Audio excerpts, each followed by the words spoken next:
¿Quieres mejor internet? Cox Internet de 300 megas tiene las velocidades rápidas y confiables que buscas. Perfecto para streaming y gaming y trabajar desde casa. Todo por solo $45 al mes cuando agregas Cox Mobile. Incluye equipo de Wi-Fi y garantía de precio de 2 años en tu plan. No esperes. Cámbiate hoy a Cox.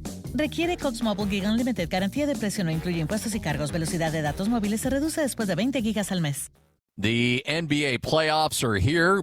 Utah Jazz, a little locker room clean out. You've heard from Austin Ainge. You've heard from Will Hardy, the players as well. Now it's time to hear from Danny Ainge as he's kind enough to join us for our weekly conversation. Danny, how you doing? I'm good, Scotty. How you doing? I'm great. All right. First off, though, you have to settle a bet with. I had a buddy of mine. We were watching the Masters, and he asked me. He goes, "Do you think Danny Ainge has played Augusta?" I'm going to go like, "Yeah, I think he has." He's like, "I don't know." And so you got to settle a bet for us. Have you put in a round at Augusta before? Yeah, I have. Let's see. I think I have 5 rounds in Augusta. Nice. Is it as good as advertised? Yeah, no, it's unbelievable. The first person that took me to Augusta was Mike Reed, the Utah golfer, tour player that's a little older than me. He took me and Bruce Hurst, our St. George Boston Red Sox pitcher, and we had a blast. That was my first memories of Augusta and one of my greatest golf memories. Nice. Very cool. All right, so everybody does things a little different. I remember Jerry Sloan wanted everybody to be back for locker room clean out and those post interviews. I know some coaches are like, hey, let's let you get away a little bit, then we'll reconvene and then we'll talk. You're kind of sick of us. We're sick of you. How do you like to run things in terms of those post season conversations? Well, I guess traditionally I did them like the day after the season ended. Usually, occasionally with players. I mean, you're constantly talking to players, so occasionally a lot of those conversations can start before the season ends, especially with a year like we had this year. But I'm saying even when in championship years, you're talking to guys all the time and talking to them about plans and summer league and different things, different players at different levels. Obviously, I'm not going to be bugging Kevin Garnett about what are his summer plans when we're in the NBA playoffs, but other guys, younger players.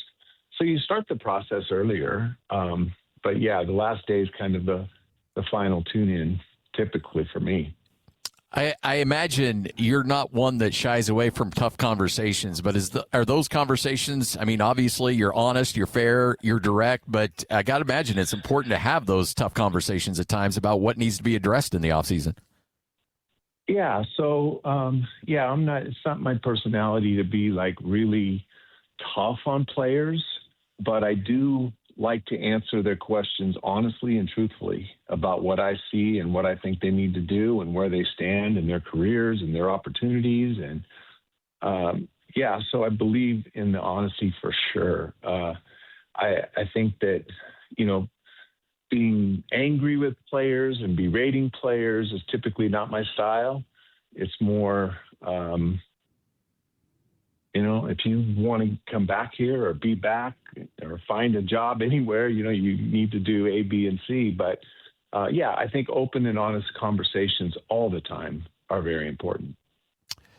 Kevin Love obviously was very complimentary of the organization. Yusuf Nurkic was as well. And I went back and listened to an interview that Kevin Love gave, I want to say a month or two ago, where he was talking to the youngsters about, hey, this isn't how it is in other places in the NBA. You need to appreciate how well you're being treated, the fact that your owner and your general manager and your president know who you are and know your name and are interested in your overall well-being. I thought that was interesting because I think a lot of us assume that's how it is everywhere, but just how unique is the situation that Ryan's built here that you've helped foster in Austin and Jay-Z as well?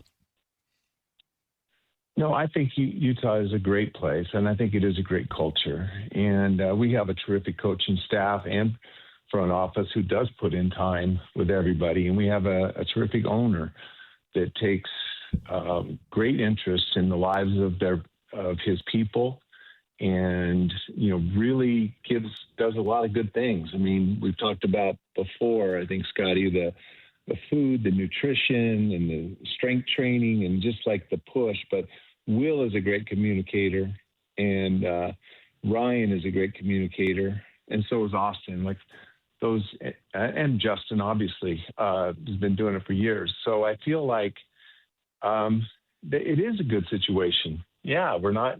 I think the honest, open opportunities for success. It's not about how fancy the food is, or how fancy the facilities are, or how fancy the arena is. It's more about like what opportunities can we provide for them to have success. What has Kevin Love meant to this team, not just as a player, but as a mentor in that locker room? Yeah, Kevin's been fun. I mean, he's got a great personality. He's got a good perspective. He's been around a long time. I mean, Kevin Love played high school basketball with my nephew and won state championships in Lake Oswego, Oregon. And I've watched him play a long time, including in freshman year at UCLA and throughout his NBA career. So it's great for us to have Kevin on our team with all his experience, and he provided great leadership this year.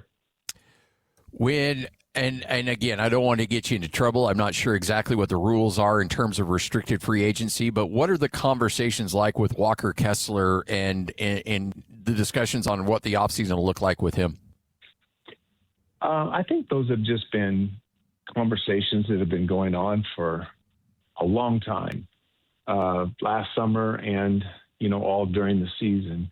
But yeah, I shouldn't get into those conversations because I'm not involved in every single one of those conversations. And so I feel like Walker knows how much we love him and how much we want him and how much he's a part of our team's success.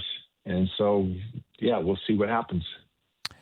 How impressed are you with guys that, we've talked specifically, I think, last week about Ace Bailey and Cody and their development with these extra opportunities down the stretch of this season. But I think Kyle Filipowski, now I don't know with a healthy team next year what kind of role he has or what the playing time looks like, but it sure seems like he took advantage of every opportunity given to him down the stretch.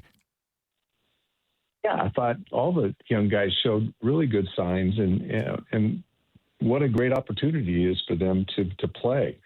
You just don't find that too much. I mean, this year in the NBA, there was more opportunities than I've seen, maybe in my entire NBA career and history. But I think that, those guys appreciate it. And I thought they played like they appreciated the opportunity, and they played hard. Danny Ainge joining us right here on 97.5, the KSL Sports Zone. So when you start bringing guys in, I'm sure you may have already brought guys in for workouts and getting a look at these guys. How important is the interview process when you're able to sit down and chat with these guys in your evaluation of who they are as a player?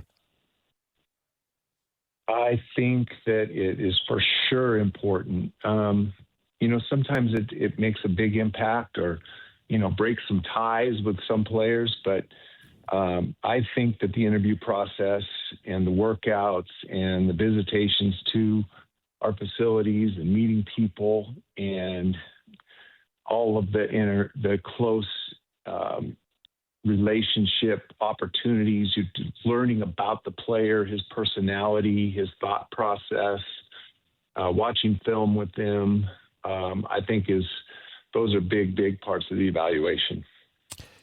Does a lot of this get pushed off until the lottery when you actually know exactly where you're picking in the draft before you can really start bringing guys in? And, because some agents may hold them out a little bit before they know exactly where you're at in the draft?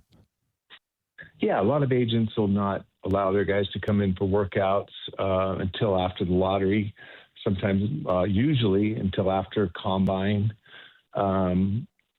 There's some rare occasions in players that don't really know where they stand at all. You can get some kind of workouts in earlier occasionally, but typically they come after Chicago Combine and the draft lottery, just because of what you said there. The agents are trying to not have their players go to 20 workouts and they're trying to fine tune their lottery position or their draft positions.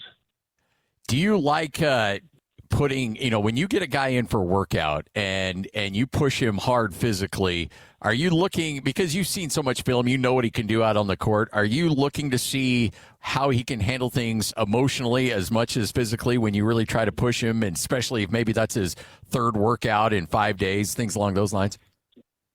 Yeah, I mean, I think you got to be careful with making an evaluation on just a draft workout. Obviously, their whole careers matter a great deal, and you see the competitive spirit, you see their emotional stability as they played throughout their careers. But there is a lot to learn in a draft workout. And yeah, I like to see guys push. I like to see guys, fight through, missing 3 or 4 shots in a row, and, how they're responding to the pressure and the defensive pressure and the pressure of the moment. It's a really fun process. I'm excited about it. Oh, I bet. Are you, is there ever a little level of, I'm trying to think of the right word here, strategy in who you bring a player in with, like so that you want to see him matched up against a certain skill set or a certain type of mentality, a certain level of physicality that another player brings when you bring him in for a workout? Yeah, that has been the strategy over the years, but it's getting harder and harder. Oftentimes agents are protecting their players. They don't want to have any injuries, and they don't want them to look bad. So they are dictating a lot of who those workouts are. It's not just our choice, even though we do think those things through. And if we do have the opportunity, for example, when I was in Boston, Jaylen Brown and his agent, they didn't care who they'd work out. Marcus Smart and his agent, they didn't care at all. Bring anybody in, anybody on the draft board will come in and work out. They're both very, very highly rated players. But that's more rare. That's hard not to fall in love with a player like that too, though. Agreed. Yeah. What kind of ceiling does a guy like John Concher have? I mean, he's just a fun player to watch because it's. I think there's a lot of people, especially here in Utah, that envision, hey, if I were playing in the NBA, that's how I would play. I'd be diving for loose balls. I'd be all over the court. I'd be harassing guys right and left. He's a hard guy not to root for. Yeah, John had a good year for us and was able to also have some opportunities to play more than he's had in his career to this point. And so, yeah, but we have watched John play as a young player and with us this year, and been able to observe him in practice and his work ethic and character. And, he passes all those tests. And John is a good player. He plays defense. He knows where the ball's going. He anticipates quickly. Both ends of the court. He moves the ball. He's unselfish, and everybody loves playing with John. Well, Danny, we appreciate your time as always. I know this is a busy time for you and that staff, and I know that you guys are putting in a ton of work getting ready for the NBA draft here. Are you able to tear yourself away from that work and enjoy the playoffs, or at least watch it and keep track, or do you just stay laser focused on the offseason? No, I love the playoffs, and I'm always watching and evaluating teams and players in the playoffs. And but this is a really fun time of the year. With NBA playoffs is where we aspire to be. It's what we're trying to get to. It'll be fun watching playoff hockey this year. Oh yeah, and playoff basketball, and still spend a lot of time in the gym here with our players and draft prospects over the next couple months. Before I let you go, I know that I was a little hesitant on the play-in games, but I've come around and we've seen some really good ones over the last couple days. Where are you at on the play-in games? Is this something that you think was beneficial for the league? Yeah, I do. I like the play-in games. I mean, the Clipper-Warrior game last night was really intense and fun game to watch.